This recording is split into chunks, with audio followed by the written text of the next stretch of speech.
नमस्कार मित्रों, मैं कमल यादव आज हिंदी एकेडमी में आप सभी मित्रों का स्वागत करता हूं। और मैं शब्दालंकार के अंतर्गत अनुप्रास अलंकार का अलंकार और उस अनुप्रास शब्द का अर्थ बताया और साथ ही साथ अनुप्रास को परिभाषित किया तथा उनके 5 भेदों के अंतर्गत जो छेकानुप्रास है उसकी मैंने चर्चा किया इसके पूर्व वाली वीडियो में। अब मैं दूसरा अनुप्रास का दूसरा भेद, जिसे हम वृत्त्यानुप्रास कहते हैं, उसके ऊपर परिचर्चा करेंगे। इसमें हम वृत्त्यानुप्रास अलंकार की विशेषता यह होती है कि इसमें वर्णों का प्रयोग या वर्णों की आवृत्ति या वर्णों का प्रयोग वृत्तियों के अनुसार होता है और प्रत्येक वृत्ति का संबंध रसों से होता है। हिंदी साहित्य में वृत्तियाँ 3 हैं। पहली वृत्ति है उपनागरिका वृत्ति, दूसरी है परुषावृत्ति और तीसरी है कोमलावृत्ति। उपनागरिका वृत्ति का संबंध श्रृंगार, हास्य और करुण रस से होता है और परुषावृत्ति का संबंध वीर, भयानक और रौद्र रस से होता है तथा कोमलावृत्ति का संबंध अद्भुत, श्रृंगार और शांत रस से होता है। इसको हम ऐसे देखते हैं। वृत्त्यानुप्रास, वृत्त्यानुप्रास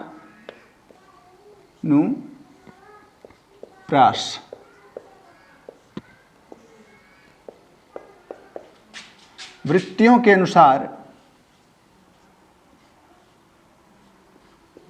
वृत्तियों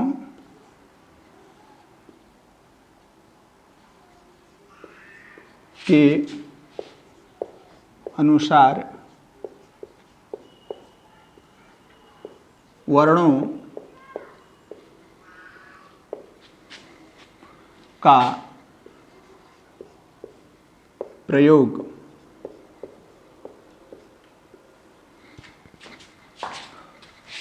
वृत्त्यानुप्रास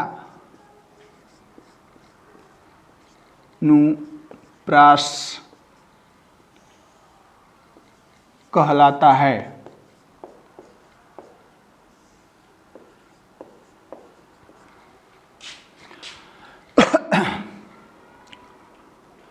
इन वृत्तियों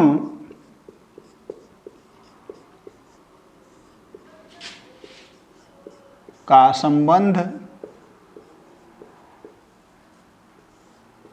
रसों से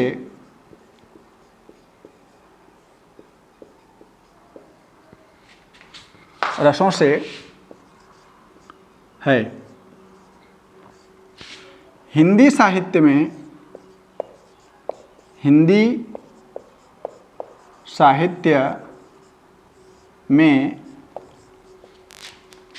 3 वृत्तियां हैं। 3 वृत्तियां हैं। पहली क्या है? पहली वृत्ति है उपनागरिका वृत्ति और उपनागरिका वृत्ति का संबंध श्रृंगार, करुण और हास्य, इन 3 रसों के साथ पाया जाता है। क्या है? उपनागरिका वृत्ति। उपनागरिका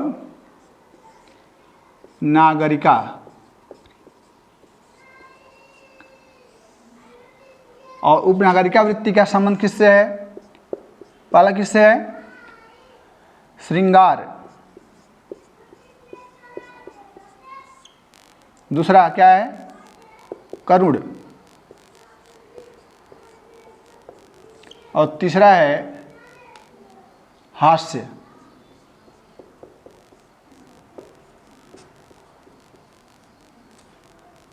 हास्य रस से।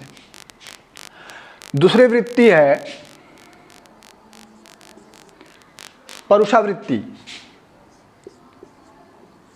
परुषावृत्ति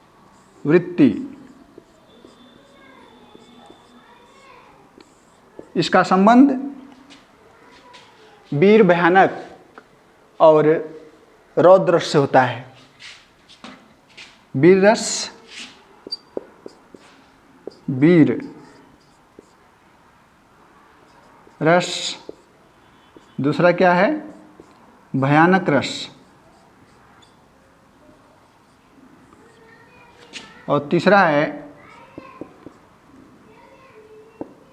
रौद्र, रौद्र रस से। तीसरा क्या है? कोमलावृत्ति। कोमलावृत्ति का संबंध अद्भुत, शांत और श्रृंगार रस से पाया जाता है। कोमलावृत्ति, कोमलावृत्ति, इसका संबंध किससे है? श्रृंगार, श्रृंगार रस। दूसरा है अद्भुत रस,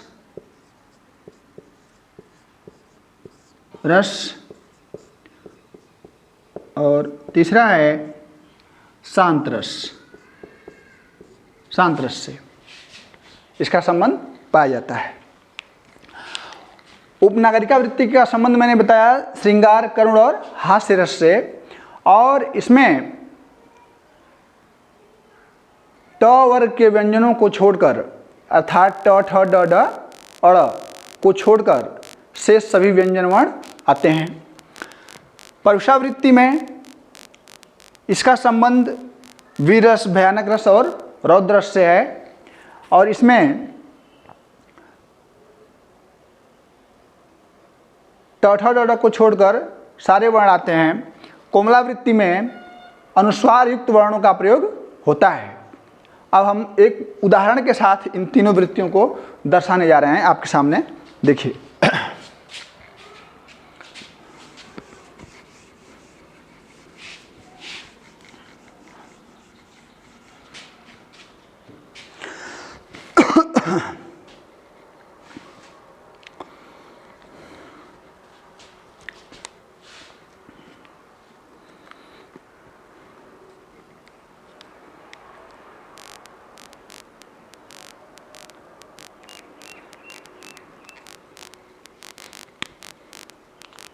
उपनागरिका वृत्ति देखिए, आनंद कंद कौशल चंद दशरथ नंदनम।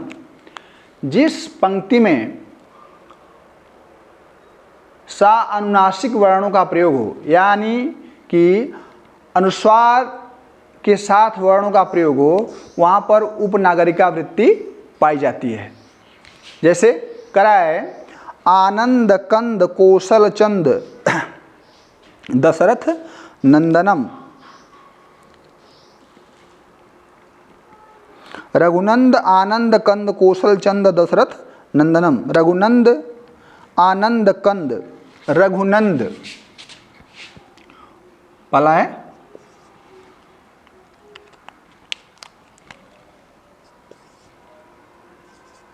उपनागरिका।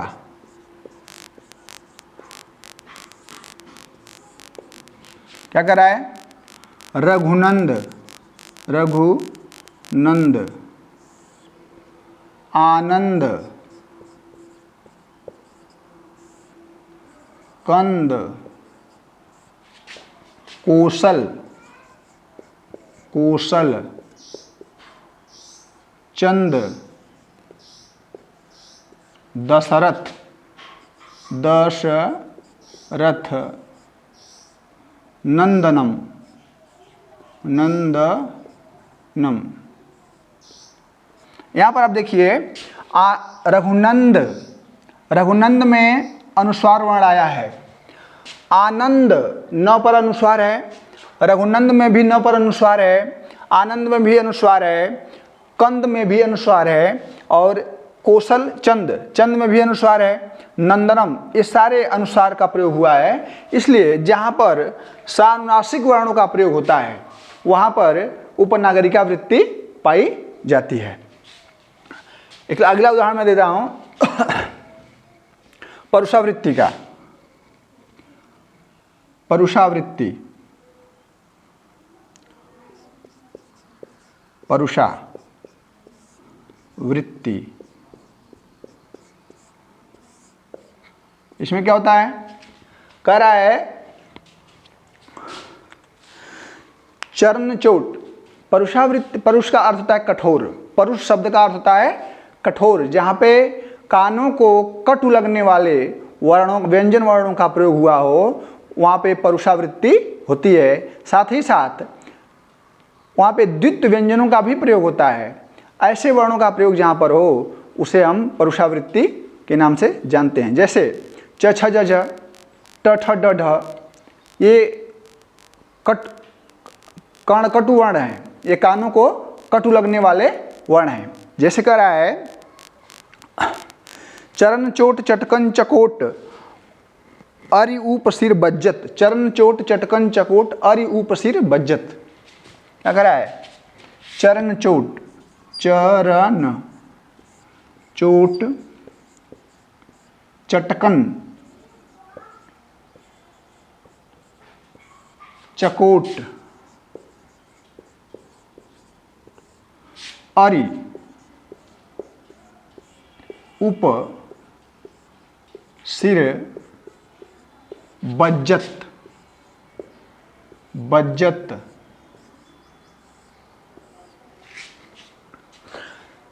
चरण चोट चटकन चकोट अरि ऊप सिर बज्जत, बिकट कटक विदरत, बिकट, बिकट कटक विदरत, विदरत, विकट कटक विदरत, विकट कटक विदरत, वीर वारिद जिमि गज्जत, वीर वारिद जिमि गज्जत। आप देख रहे हैं कि इसमें पहली पंक्ति में दिया है कि चरण चोट चटकन चकोट अरि ऊप सिर बज्जत। हमने बताया कि कानों को कटु लगने वाले वर्णों का प्रयोग हुआ है। देखिए चरण चोट, च का प्रयोग हुआ है, ट का प्रयोग अधिकांशतः हुआ है, च का प्रयोग, ट का प्रयोग, और अंत में बज्जत, यानी बज्जत शब्द में द्वित्व व्यंजन आया है। और फिर नीचे विकट कटक, ट द्वित्व व्यंजन, और फिर इधर भी द्वित्व व्यंजन का प्रयोग हुआ है। तो चरण चोट चटकन चकोट अरि ऊप सिर बज्जत, वीर विकट कटक विदरत, वीर वारिद जिमि गज्जत। तो पंक्तियों के अंत में बज्जत और गज्जत जो शब्द आया है, इसमें दो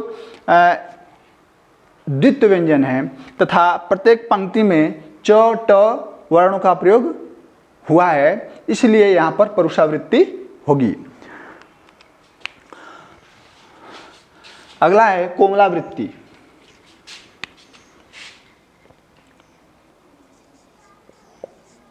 कोमलावृत्ति,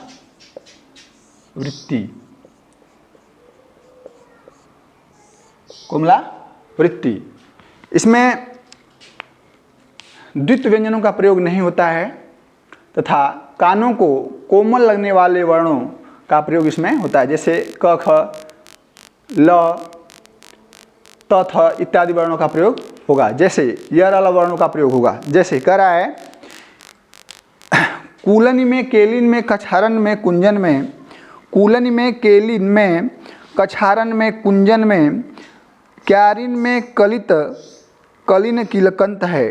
कूलनी में, कूलनी में, कूलनी में, कछारिन में, कछारन में, कूलन में केलिन में कछारन में,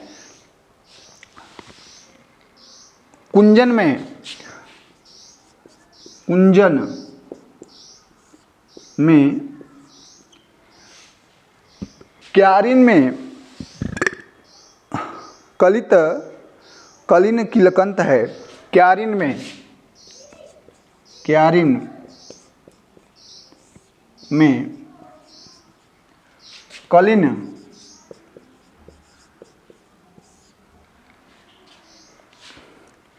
किलकंत है, किलकंत है। यहाँ पर आप देख रहे हैं कह रहा है कि कूलन में, केलिन में, कछारन में, कुंजन में, क्यारिन में, कलिन किलकंत है। इसमें क और ल वर्ण की आवृत्ति बार बार हुई है, इसलिए यहाँ पर कोमलावृत्ति का प्रयोग हुआ है। इस प्रकार से मैंने आप लोगों को वृत्त्यानुप्रास को परिभाषित करते हुए उसे 100 उदाहरण समझाया। एक बार फिर से मैं इसकी चर्चा कर दे रहा हूँ कि वृत्त्यानुप्रास उसे कहते हैं जहाँ पर वृत्तियों के अनुसार और रस के अनुकूल वर्णों का प्रयोग होता है, उसे वृत्त्यानुप्रास कहते हैं। प्रत्येक वृत्तियों का संबंध रसों से होता है और हिंदी साहित्य में वृत्तियों की संख्या 3 है: उपनागरिका वृत्ति, परुषावृत्ति और कोमलावृत्ति। उपनागरिका वृत्ति का संबंध श्रृंगार, हास्य और करुण रस से होता है और इसमें असानुनासिक वर्णों का प्रयोग होता है। दूसरा मैंने बताया इसका उदाहरण कि रघुनंद, आनंद, कंद, कौशल, चंद, दशरथ, नंदनम। इसमें आप देखेंगे प्रत्येक शब्द में जो है अनुस्वार का प्रयोग हुआ है, इसलिए वहाँ पे उपनागरिका वृत्ति है। दूसरा मैंने बताया आपको कि परुषावृत्ति में कानों को कटु लगने वाले वर्णों का प्रयोग अधिकांशतः होता है और ऐसे वर्णों के अंतर्गत ट वर्ण के वर्ग और तथा द्वित व्यंजन आते हैं। जैसे मैंने बताया कि वीर, वारिद, वीर, बज्जत, गज्जत कहा ना मैंने कि चरण चोट चटकन चकोट, चरण चोट चटकन चकोट, अरि उपसिर बज्जत, विकट कटक विद्रत, वीर, वारिद जी में गज्जत। तो पहली पंक्ति में बज्जत आया है, दूसरी पंक्ति के अंत में गज्जत आया है, जिसमें दोनों शब्दों में द्वित व्यंजन है और ट तथा च वर्णों का प्रयोग हुआ है। और कोमलावृत्ति के अंतर्गत मैंने बताया कि क, ल, अ, य, व इत्यादि वर्णों का प्रयोग होता है। जैसे कूलन में, केलिन में, कछारन में, कुंजन में, क्यारिन में, कलिन कलित किलकंत है। तो इसमें क और ल वर्णों की आवृत्ति हुई है जो कोमल वर्ण हैं और ये जो है कानों को कटु नहीं लगते हैं। तो इस प्रकार से मैंने आपको वृत्त्यानुप्रास से अवगत कराया। इसी के साथ मैं आपसे विशेष आग्रह करता हूँ कि मेरे चैनल को लाइक, शेयर, सब्सक्राइब करें तथा बेल आइकन दबाना न भूलें। वीडियो को शुरू से लेकर के अंत तक देखें। इन्हीं शब्दों के साथ मैं अपनी वाणी को विराम देता हूँ। धन्यवाद।